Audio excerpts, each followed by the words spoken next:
Comme chaque vendredi, l'enquête de la rédaction d'Europe 1, nous sommes dans les dernières heures de la campagne du premier tour. Elle s'achève minuit ce soir. Les candidats vont jeter évidemment leur dernière force dans la bataille.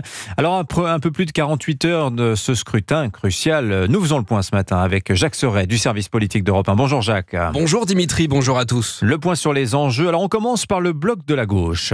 Eh bien pour le nouveau Front populaire, l'objectif est assez clair. S'affirmer dans ses bastions, principalement les grandes villes, et se révéler partout ailleurs.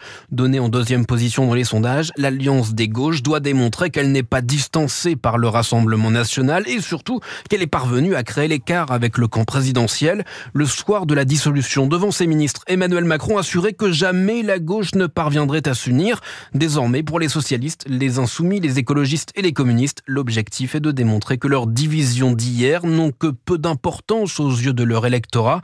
Reste que les résultats de dimanche conditionneront la suite. La France insoumise, qui a obtenu le plus grand nombre de circonscriptions lors des négociations internes, compte garder son leadership pour être en mesure d'imposer Jean-Luc Mélenchon à ses partenaires. Alors passons au centre maintenant. Le risque pour le centre, c'est d'être pris en tenaille, Jacques. Le camp présidentiel a les ambitions d'un outsider. Renaissance veut éviter les déconvenus dans les circonscriptions jugées gagnables, principalement dans les Hauts-de-Seine où Gabriel Attal, le Premier ministre, et Stéphane Séjourné, le patron du parti, se présentent. Ailleurs, le combat s'annonce rude.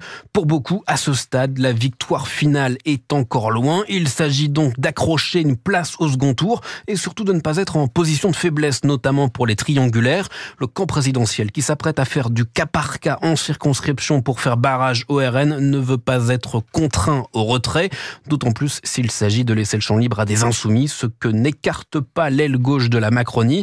Mais localement, des candidats du camp présidentiel pourraient être gênés par les Républicains, ceux qui ne sont pas sur la ligne d'Éric Ciotti.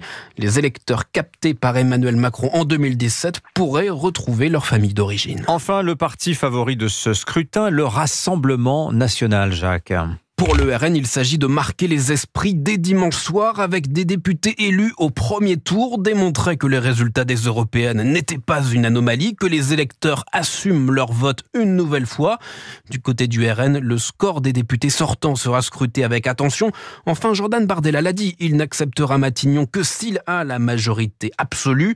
Pour cela, le RN doit avoir une certaine marge devant ses concurrents et dans le plus de circonscriptions possible dès dimanche, ou bien les potentiels barrages établis par la gauche et le centre auront des chances d'aboutir le 7 juillet. Voilà, le point pour les grands enjeux de ces législatives, pour les trois grands blocs politiques qui structureront le Parlement dans quelques jours avec Jacques Serret du service politique d'Europe 1. Merci beaucoup Jacques.